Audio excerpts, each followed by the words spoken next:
পরিবার। আশা করছি আপনারা সবাই ভালো আছেন। আমরা আপনাদেরকে খুব মিস করছি আর প্রার্থনা করছি কি আপনারা সুস্থ থাকুন। আর এই স্মৃতিটা শান্ত হয়ে যাওয়ার পরে আমরা আশা করি যে আমরা আবার মিলে যিশুর বাড়িতে আনন্দ করব। বন্ধুরা আসুন আমরা আনন্দ করি।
के साथ We are declaring हम यहाँ घोषणा करते हैं that in Christ we are more than victors. कि प्रभु यीशु में हम जय से भी बढ़कर हैं। Lord, we thank you for this beautiful day. और परमेश्वर हम धन्यवाद देते हैं इस सुंदर दिन के लिए। We are in your presence. हम तुम्हारे सन्मुख में हैं। Bless this time. इस समय को आशीषित करें In the name of Jesus. प्रभु यीशु के नाम से। Amen. आमीन। Good morning, church. सुप्रभात मंडली। We are again in the empty church. आज फिर हम एक खाली कलीसिया के अंदर हैं। But I thank God for this technology. लेकिन मैं परमेश्वर को धन्यवाद देता हूँ इस टेक्नोलॉजी के लिए। That through this technology we can reach out to you. इस माध्यम से हम आप तक पहुंच पा रहे हैं। To your homes, to your houses. आपके घरों तक, आपके भवनों तक हम आ पा रहे हैं। And thank God that the Holy Spirit is connecting our hearts. और परमेश्वर को धन्यवाद देता हूँ कि पवित्र आत्मा हमें आत्मा में जोड़ कर रखा है। Today we have a message. आज हमारे पास एक संदेश है Because God has given me. क्योंकि परमेश्वर ने ये मुझे दिया है And I'm really excited to share with you. और मैं बहुत आनंदित हूँ आपको ये बांटने के लिए। Church, let me tell you before we begin this service, लेकिन मंडली में आपको ये सभा शुरू होने से पहले कहना चाहता हूँ we are missing you. हम आपको बहुत मिस कर रहे हैं। Family, we love you. परिवार हम आपको बहुत प्यार करते हैं। Well, this morning I want to share that this pandemic, आज सुबह इस पैंडेमिक के बारे में मैं आपको बताना चाहता हूँ। it is creating a lot of disaster all over the world. सारे संसार भर में बहुत सारा विनाश ये तैयार कर चुका है। I was watching a world news मैं एक वर्ल्ड न्यूज देख रहा था and I saw a dead body और उसमें मैंने एक डेड बॉडी देखा, एक शरीर देखा which was affected by this virus and was lying on the streets for 4 days. और ये वायरस से वो मर चुका था और उसके बाद 4 दिन तक वो सड़क पर पड़ा रहा। It was a different country. ये एक अलग देश था, Nobody came. कोई नहीं आया After 4 days, government took some steps. और 4 दिन के बाद सरकार की तरफ से कुछ कदम उठाया गया। Many people around the world are losing jobs. जगत भर में चारों तरफ बहुत सारे लोग संसार भर में अपनी नौकरियां खो चुके हैं। Many poor people doesn't have food. बहुत सारे गरीब लोगों के पास आज भोजन नहीं है, They don't have incomes. उनके पास कोई आय नहीं है, Schools are closed. स्कूल बंद हो रहे हैं, Factories have shut down. कारखाने बंद हो रहे हैं, Businesses are closed. व्यवसाय बंद हो रहे हैं। Daily wages are getting desperate to go to their jobs. जो रोज रोज रोजगार करते थे वे वापस अपने काम में जाने के लिए व्यस्त हो रहे हैं। Economists are perceiving अर्थशास्त्री लोग कह रहे हैं that after the lockdown, India's economical condition will be very badly affected. ये लॉकडाउन खत्म होने के बाद अर्थव्यवस्था जो है पूरी रीति से हिली हुई मिलेगी। Fear has gripped the hearts of the people. लोगों के हृदय में डर बैठ चुका है, The future is bleak. भविष्य अंधकार में है। Even people are thinking that will they make up during this time? Will they be alive? और बहुत सारे लोग अभी ये भी सोच रहे हैं कि वे बचे भी रहेंगे या नहीं। But the good news is this, लेकिन हमारे पास सुसमाचार है that God is still in control. कि हमारा परमेश्वर अभी भी नियंत्रण में है। People have lost control. मनुष्य अपना नियंत्रण खो चुका है, They don't have control over the situations. उन्हें इस परिस्थिति के ऊपर नियंत्रण नहीं है। Scientists have lost control.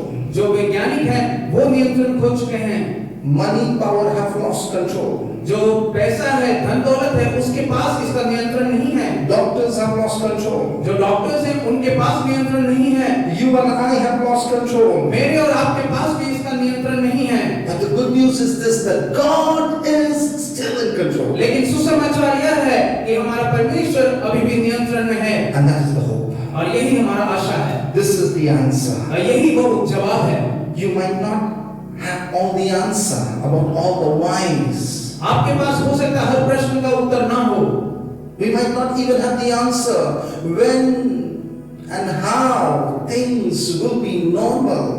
हम शायद ये भी नहीं जानते कि कब ये सारी बातें सामान्य होने लगेगी। But God has all the answers. लेकिन परमेश्वर के पास हर चीज का जवाब है। God has not only the answer, but He knows exactly what will be the effect, how things will stop, how things will be normalized, how everything will happen, because He knows right now what is happening and He knows what will be in the future. परमेश्वर के पास सिर्फ नियंत्रण ही नहीं बल्कि वो जानता है कि अभी क्या घटना घट रहा है और आगे क्या घटना होने वाला है और इस सारी घटनाओं का क्या असर होगा इसका भी वो जानकार है।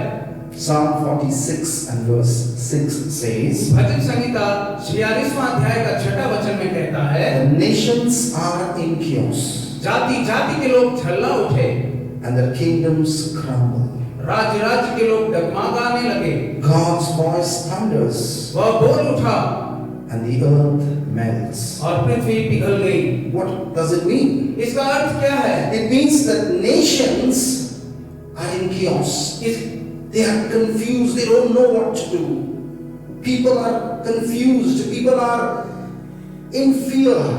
There is a chaotic condition. इसका अर्थ है कि जाति जाति देश देश के लोग जो है वो डरे हुए हैं, उनके पास कोई आशा नहीं है, वो हमेशा एक भय का माहौल में जी रहे हैं।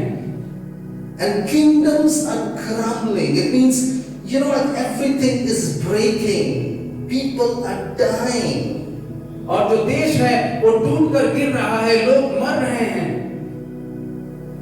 But God's voice thunders. That means when God speaks, everything melts before Him. That's what the Bible talks about. लेकिन यहाँ वचन में कहता है कि जब परमेश्वर बोल उठा, जब उसकी आवाज गरज उठी, तब ये पृथ्वी पिघलने लगी।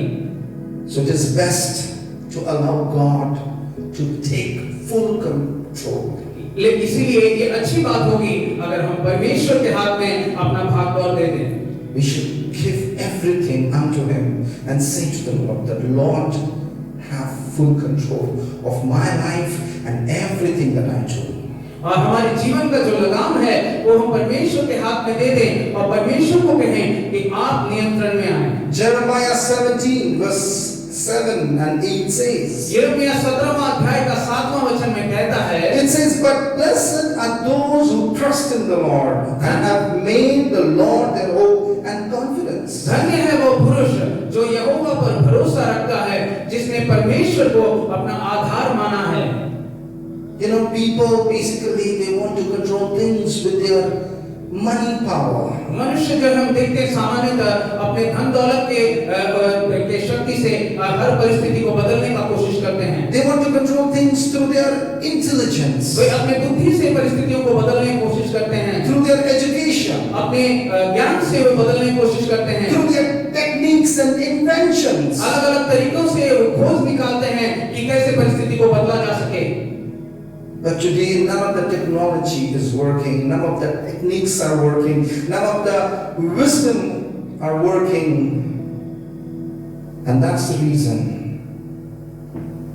the Bible says, blessed are those who trust in the Lord.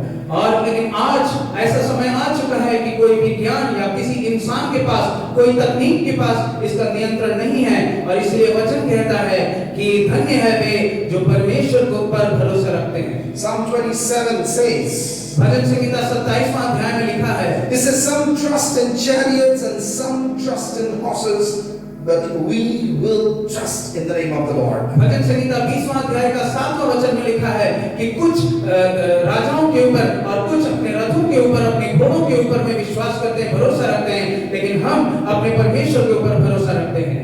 For those who have put their trust in the Lord, और जो लोग अपने परमेश्वर पर भरोसा रखते हैं, you know what the Bible says? वचन उनके लिए क्या कहता है? Bible says in the same chapter and verse 8, it says, they are like the trees planted along a river bank. उसी अध्याय का 8वां वचन में कहता है कि वे उस वृक्ष के समान हैं जो बहती झरने के तरफ किनारे में लगे हुए हैं, with roots that reach deep into the water. जिनकी जड़ें पानी के अंदर गहराई तक जड़ी हुई हैं। Such trees are not bothered by the heat वो ना इस धूप से डरते हैं or worried by the long months of drought. या सूखे के समय से उन्हें भय नहीं लगता। Their leaves stay green उनके पत्ते हमेशा हरे और भरे रहते हैं and they never stop producing fruit. और वे कभी भी फल देना बंद नहीं करते। This is a word that God gave me very specifically. और ये वही वचन है जो परमेश्वर ने मुझे दिया है आज। Because people are not only concerned about the virus, but they are concerned about the aftermath. That means, how will they run their houses? If there is a cut in the paycheck, how will they do rest of the responsibilities. This kind of a fear of finances, a fear of uncertainties, their health, everything is collapsing their minds and thoughts. उनके अंदर, मनुष्य के अंदर सिर्फ ये डर नहीं कि आज वायरस में क्या हो, वायरस के समय में क्या होगा, बल्कि ये वायरस का जो समस्या है ये खत्म होने के बाद उनके जीवन में कैसी कैसी घटनाएं आएंगी, इन सारी आशंकाओं का वो डर में वे अपना जीवन बिता रहे हैं। The Lord told me very clearly. परमेश्वर ने मुझे साफ साफ कहा, The Lord says, you are that tree परमेश्वर कह रहे हैं कि तुम वो वृक्ष हो which is planted along the river bank. जो उस झरने के बहती झरने के किनारे में लगाए हुए हो। You know, God is that source. परमेश्वर वो स्रोत है, God is that provider. परमेश्वर वो दाता है। You know, in midst of all this pandemic situation, I will be provided by my God. That's my faith. इन महामारी के जो परिस्थिति है इसके बीच में भी मेरा परमेश्वर मेरा जुगान दाता है, यही मेरा भरोसा है। You know, I would not worry what and how things will be provided, but I will know that the Lord is my provider. He is the Jehovah Jireh. मैं नहीं डरूंगा कि मेरा जो जुगान है वो कहां से आएगा, क्योंकि मैं विश्वास करता हूं कि मेरा परमेश्वर यहोवा यीरे वही मेरा दाता है। I am not only protected, but I am provided. मैं सिर्फ सुरक्षित नहीं रहूंगा बल्कि मुझे मिला भी जाएगा। Amen. आमीन।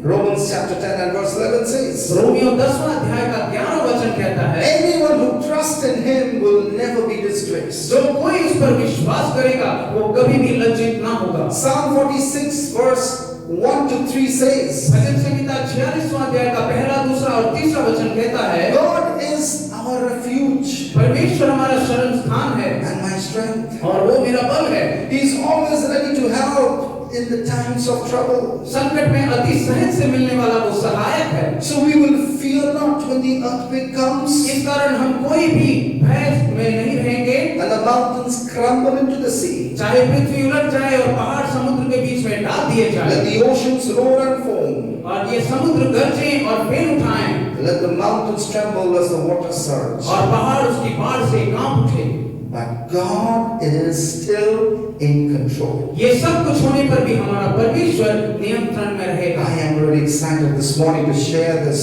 word with you. मैं बहुत ही उत्साहित हूँ आज ये वचन आप तक पहुँचाने के लिए। And I want to encourage those who are listening to this message. मैं आपको भी उत्साहित करना चाहता हूँ जो ये वचन को सुन रहे हैं। If fear has gripped your heart अगर आप डर में हैं and your future is bleak, that's what you are thinking, अगर आप अपने भविष्य को अंधकार में देखते हैं and you are having a lot of thoughts that is depressing you, और कोई ऐसी बातें हो जो आपको निराश कर रहा हो, I want to tell you, तो मैं आपसे कहना चाहता हूँ my Jesus is in control. हमारा प्रभु यीशु मसीह नियंत्रण में है। Give your heart to Jesus. अपने हृदय प्रभु यीशु को दें, Trust Him. उस पर विश्वास करें, Put your confidence in Him, उस पर भरोसा रखें and you will see और आप देखेंगे that God will make everything happen on your behalf for your good. और परमेश्वर आपके लिए हर चीज बेहतर होकर बदल देगा। Now the question is, what should I do in order to allow God to take control? अब सवाल ये होता है कि परमेश्वर के पास अपना नियंत्रण देने के लिए मुझे क्या करना होगा? It is very simple. ये बहुत ही आसान है। Just allow God to take control over your life आपको सिर्फ परमेश्वर को नियंत्रण दे देना है and your life situation. और आपके जीवन की परिस्थितियों को भी। Simply you need to say, God, I don't understand, but I know you know it all. आपको सिर्फ इतना कहना है कि परमेश्वर मैं समझ नहीं पा रहा लेकिन मैं जानता हूँ कि आप सब कुछ जानते हो। So tell me, God, what should I do? इसलिए प्रभु मुझे बताइए कि मैं क्या करूँ। It is no longer my agenda. ये अब से लेकर मेरा विषय नहीं है, It is your agenda. ये अब आपका विषय है। You tell me and I will do. अब आप मुझसे कहें और मैं करूँगा। That's the best and the easiest way. और यही सबसे आसान तरीका है। But how will we say that? How should we do it in action? लेकिन हम इसे कैसे कार्य में लाएंगे? Thessalonians chapter 1 verse 5, 6 to 8. 1 Thessalonians chapter 5, 6 to 8. It says, what are the things that we must do? थेसलोनिक की पहली पत्री 5वां अध्याय का 6 से लेकर 8वां वचन में लिखा है कि हमें क्या करना होगा। First thing, what you and I need to do is this: be on your guard. पहला बात जो हमें सचेतना से मानना है वो ये है कि हम औरों की नाई सोते ना रहें। You know, be on your guard. It means let God be your guard. That means don't allow anything else. Let God be your hiding place. Let God become your protector. Hide yourself in God. So when calamities comes, when difficulties comes, when disasters come, God will be guarding you. इसका अर्थ यह है कि हम दूसरों के नहीं सोए न रहें, बल्कि जागते और सावधान रहें और परमेश्वर को आपकी सुरक्षा करने दें, ताकि जब आपके जीवन में कोई विपरीत परिस्थिति, कोई दुर्घटना आएगी, तो परमेश्वर आपको सुरक्षित कर सके। Second thing, दूसरी बात, do not be asleep. आप सोए ना रहें। What does it mean? इसका मतलब क्या है? You know, I have already spoken about the sleeping Christians. Sleeping Christians are the one who doesn't understand the time. They don't understand the importance of the things. They don't understand the urgency about the things, because God is not at all in their life in the first position. क्योंकि हम अगर मतवाला होकर रात को सोए रहेंगे, तो हम पहले स्थान में ही परमेश्वर को परमेश्वर को नियंत्रण से हटा देते हैं। My friend, मेरे दोस्तों, it is a time to be alive. ये समय है कि हम जागृत रहें। It's a time to be connected with God. ये समय है कि हम परमेश्वर के साथ जुड़े रहें। Thirdly, it says stay alert. तीसरे में लिखा है कि सचेत रहो। What does it mean? इसका अर्थ क्या है? If you are not alert, the enemy, your adversaries, will sneak into your life situation. इसका मतलब यह है कि अगर हम सचेत नहीं रहते हैं, जो शत्रु है वो हमारे जीवन में प्रवेश कर जाएगा। He is seeking ways to penetrate. He is trying to see where have you left an open door. वो हर समय कोशिश में रहता है कि किस तरीके से कौन सा दरवाजा खुला मिले और वो आपके जीवन में प्रवेश कर सके। But if you are connected with the Holy Spirit, लेकिन अगर आप आत्मा में जुड़े रहें, if the Holy Spirit is alive and active in your life, अगर पवित्र आत्मा आपके जीवन में सचेत रहे, if you are living a holy life and allowing the Holy Spirit to take control of your life, अगर आप पवित्र जीवन यापन कर रहे हैं और आपके जीवन में पवित्र आत्मा कार्यरत हो, I tell you, the Holy Spirit will give you an alert alarm. और तो मैं आपसे कह देता हूं कि पवित्र आत्मा आपको सचेत करेगा। The Holy Spirit will tell you well in advance. पवित्र आत्मा आपको पहले से ही बता देगा। The Holy Spirit will prepare you. पवित्र आत्मा आपको तैयार करेगा। And the fourth thing that you need to do is to be clear-headed. और चौथा बात जो आपको समझ लेना है वो है अपना दृष्टिकोण को सही करना। Look to the Lord. सीधे परमेश्वर की ओर देखिए। Don't try to look to the people. मनुष्य की तरफ ना देखिए Don't try to look too much of television. और इधर-उधर टेलीविजन की तरफ ना देखिए, This will not going to help you. क्योंकि ये बातें आपको मदद नहीं करेंगे। If you look to the Lord, अगर आप परमेश्वर की ओर देखें, if you look to the author and the finisher of your race, जो आपके दौड़ का जो निर्माता परमेश्वर है, अगर आप उसकी तरफ देखें, then you will allow God to take control of your life. तब आप परमेश्वर के हाथों में अपना भाग दौड़ संभाल देते हैं। You will be protected by the armor of God's love and faith. और परमेश्वर का उस झिलम से आप सुरक्षित रहेंगे। And we will have confidence of our salvation. हमारा जो उद्धार है उसका हमारे अंदर में आत्मविश्वास रहेगा। Amen. Hallelujah. आमीन, hallelujah. And then it says further, और उसके बाद आगे क्या कहता है? from verse 12 to 19, दूसरे 12वां वचन से लेकर 19वां वचन में it कहता says, है, honor the man and woman of God who has given you spiritual guidance.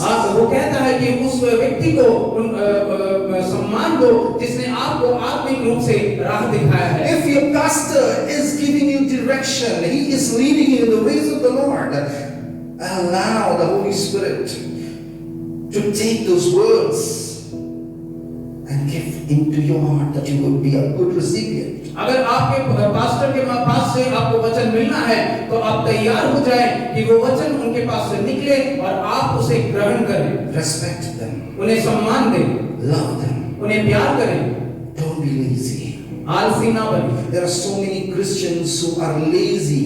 बहुत सारे मसीही आज हैं जो आलसी हैं। They don't have the zeal for the Lord. उनके अंदर परमेश्वर के लिए एक जलन नहीं है। They are like religious people. वे बहुत ही धार्मिक तरीके के व्यक्ति हैं। That they drag their feet because they need to go to church and they need to pray.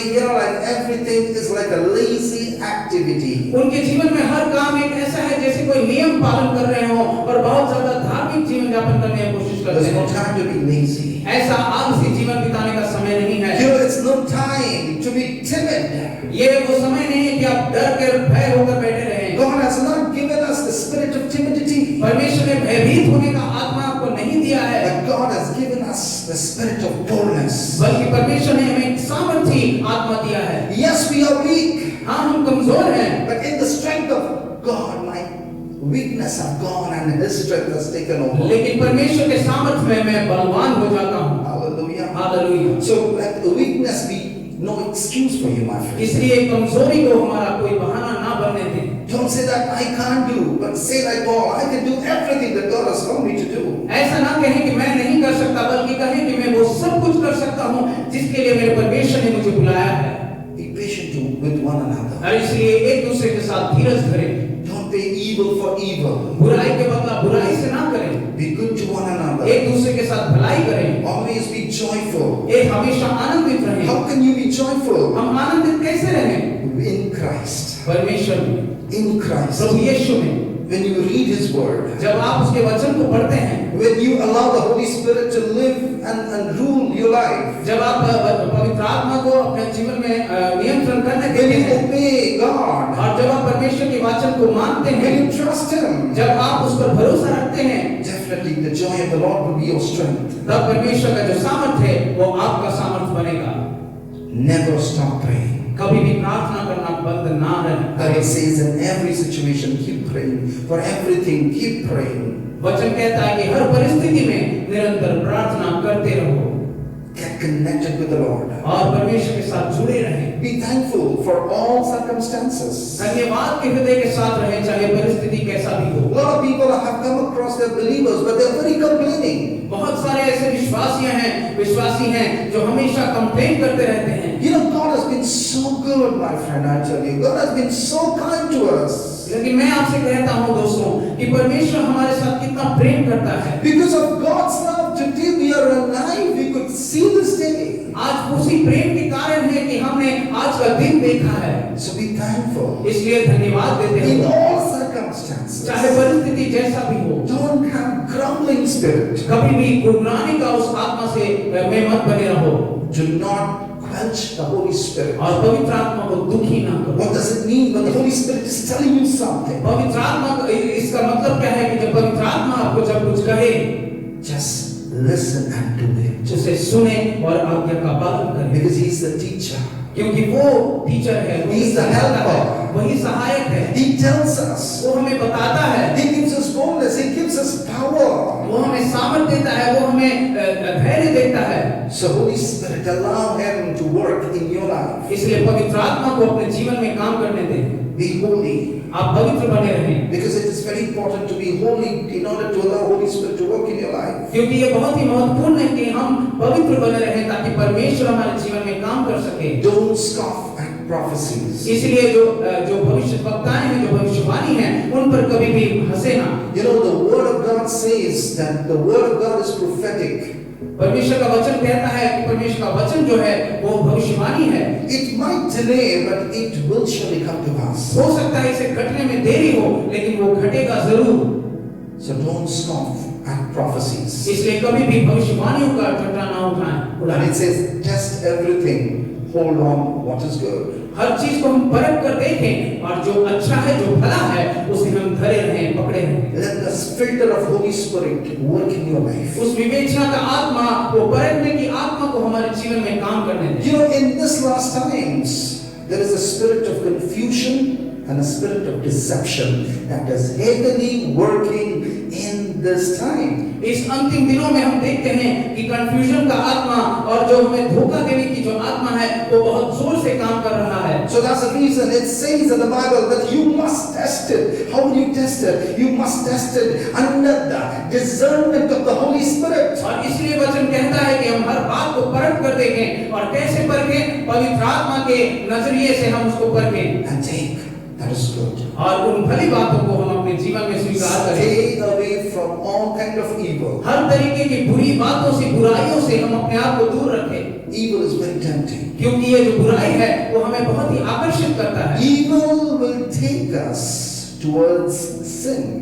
और ये जो बुराई है वो हमें पाप के तरफ ठेलते रहेगा And sin takes further towards destruction. और जो पाप है वो हमें नाश की तरफ ले जाएगा And destruction takes towards eternal death. और ये जो नाश है हमें अनंत काल की मृत्यु तक ले जाएगा। So stay away from evil. इसलिए बुराई से हम दूर रहें। And if you do these things, और अगर हम इन बातों को अपने जीवन में माने, if you do these things, इन बातों को अगर हम अपने जीवन में पालन करें, then you will see. तब आप देखेंगे। It says in 1 Thessalonians chapter 5, 23 and 24. पहला थिस्सलुनीकियों 5वां अध्याय का 23वां और 24वां वचन में क्या लिखा है? It says, now may the God of peace make you holy in every way. शांति का परमेश्वर आप ही तुम्हें पूरी रीति से पवित्र करे। And may your Holy Spirit and the soul and the body be kept blameless until our Lord Jesus Christ comes again. और तुम्हारी आत्मा और प्राण और देह हमारे प्रभु यीशु मसीह के आने तक पूरे पूरे और निर्दोष सुरक्षित हो। And verse 24 says, 24वां वचन में लिखा है, God will make this happen, परमेश्वर ऐसा करेगा, for he who calls you is faithful. क्योंकि जो तुम्हारे बुलाने वाला है वो सच्चा है। This is a preparation. और यही हमारा तैयारी है। It is a preparation time. ये एक तैयारी का समय है The भाई। Holy Spirit kept on telling me, my son, prepare yourself. पवित्र आत्मा मुझे बताते रहा कि हम तैयार होते रहे, तैयारी करते रहो। And I deeply and I strongly believe it with all my conviction और मैं अपने अंदर से इस बात पर विश्वास करता हूँ that we will get a short span of time. और हमें एक बहुत ही छोटा समय मिलेगा। And this short span of time will be a time of end time revival. और ये छोटा समय रहेगा उन अंतिम दिनों का जो जागृति है उसका। You know, the word will be preached very powerfully all over the nation again. वचन बहुत सामर्थ्य रूप से देश देश में घोषणा की जाएगी।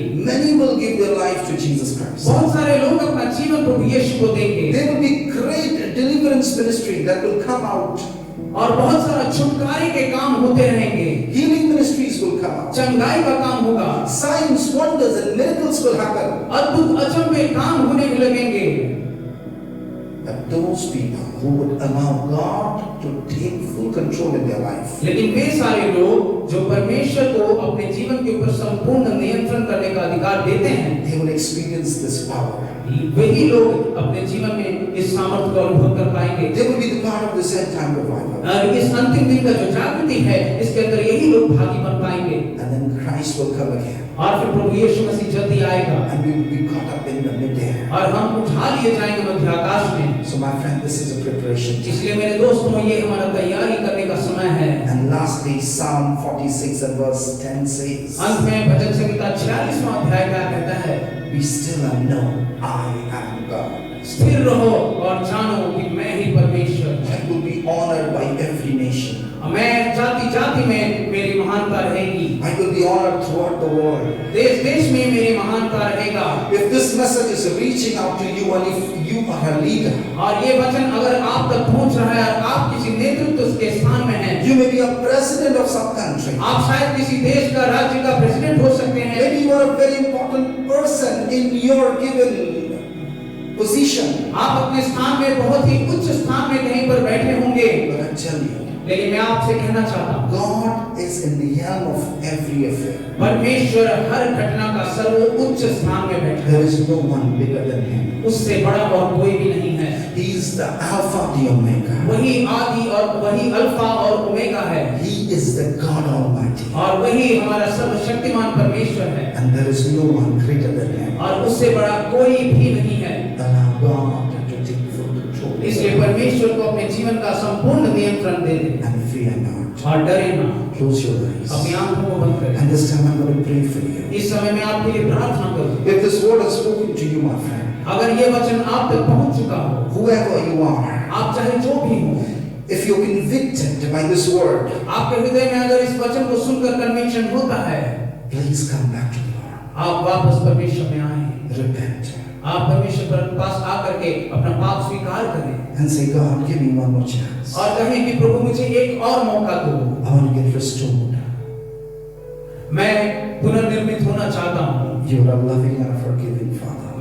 तुम एक प्रेमी और क्षमाशील परमेश्वर हो। Come into my life. मेरे जीवन में आओ। And if someone for the very first time has heard this word, अगर इन वचनों को पहली बार कोई व्यक्ति सुन रहा हो, and somebody who is crying, और कोई व्यक्ति हो जो रो रहा हो, somebody is hopeless, कोई हो जो निराश हो चुका हो, somebody is feeling utterly depressed and defeated, कोई हो जो हार चुका हो अपने जीवन में, I want to invite you, my friend. मैं आपको यहाँ आह्वान करना चाहता हूँ। Open your heart and allow Jesus is to come and be the God of your life. इसी आशा के साथ कि आप परमेश्वर को अपने जीवन में प्रवेश करने देंगे।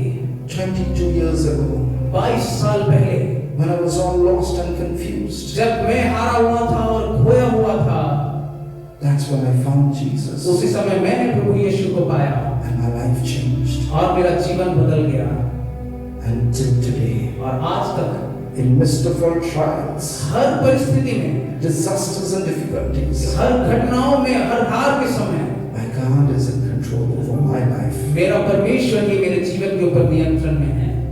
So please allow the Lord to come into your life. इसलिए आप भी अपने जीवन में परमेश्वर को आने दें। All that you need to say, Lord, I'm a sinner. आपको सिर्फ इतना कहना है कि परमेश्वर मैं पापी हूँ, Forgive my sins. मेरे पापों को क्षमा करें, Come into my life, मेरे जीवन में आ जाएं and you will be saved. और आप उद्धार पाएंगे। Thank you, Lord. धन्यवाद Thank परमेश्वर, you, Holy Spirit. धन्यवाद पवित्र आत्मा। And Lord, today I have a hope. परमेश्वर आज मेरे पास आशा है। Your sons and daughters, they have a hope आपके जो बेटे बेटियां हैं उनके पास आशा है, because you are in control. क्योंकि तुम नियंत्रण में हो, You are in the helm of every affair. क्योंकि तुम सर्वोच्च स्थान पर तुम ही बैठे हो। We love you, Daddy. और हम आपसे प्रेम करते हैं पिता, We praise you, God. हम आपको आराधना करते हैं पिता, Because of you we are safe. क्योंकि तुम्हारे कारण हम सुरक्षित हैं, Because of you we are protected. क्योंकि तुम्हारे कारण हम सुरक्षित हैं, We are alive. हम बचे हुए हैं। Thank you, Holy Spirit. धन्यवाद पवित्र आत्मा। Fill every heart. वो परमेश्वर हर आत्मा को भर दे, Fill every mind. हर मन को भर दे Take control. और नियंत्रण को अपने हाथ में ले। Bless my country, India. मेरे देश को, भारत को तू आशीषित कर, Bless the world. सारे संसार को तू आशीषित कर, Bless America. अमेरिका को तू आशीषित कर, Bless Canada. कनाडा को आशीषित कर, Bless all those countries who are struggling and fighting with this pandemic. हर उस देश से जो इस महामारी से आज जूझ रहे हैं, परमेश्वर तुम उन्हें आशीषित कर। Oh Lord, we thank you, Daddy. वो परमेश्वर तुम्हें धन्यवाद देते हैं I पिता। pray for those family who have lost their loved ones. उन परिवारों के लिए प्रार्थना करते हैं पिता जिन्होंने किसी को खोया है। Lord, you go to their house and God, हम प्रार्थना करते हैं पिता कि तुम उनके परिवार में जाओ Daddy, touch them. और उनको छू लो पिता। For their sins, I'm confessing. और परमेश्वर उनके पाप के लिए मैं माफी मांगता हूँ, Forgive their sins उन्हें माफ कर दे पिता, and save them, Daddy. उन्हें बचा ले पिता And prepare me. और हमें तैयार कर पिता। Prepare us, God, हम सबको तैयार कर पिता for this end time revival. इस अंतिम दिन की जागृति के लिए, Because time is very short क्योंकि समय बहुत कम है and you are coming again. और तू बहुत जल्दी आने वाला है। In Jesus' name. प्रभु यीशु के नाम से Amen. आमीन। With the grace of Lord, पिता परमेश्वर का कृपा love of the Father, और पिता परमेश्वर का प्रेम, and the sweet communion of the Holy Spirit प्रभु यीशु मसीह का अनुग्रह और पवित्र आत्मा का सहभागिता be with all of us हम सबके साथ रहे till we come again. जब तक प्रभु यीशु मसीह आते हैं। In Jesus' name. प्रभु यीशु के नाम से Amen. आमीन।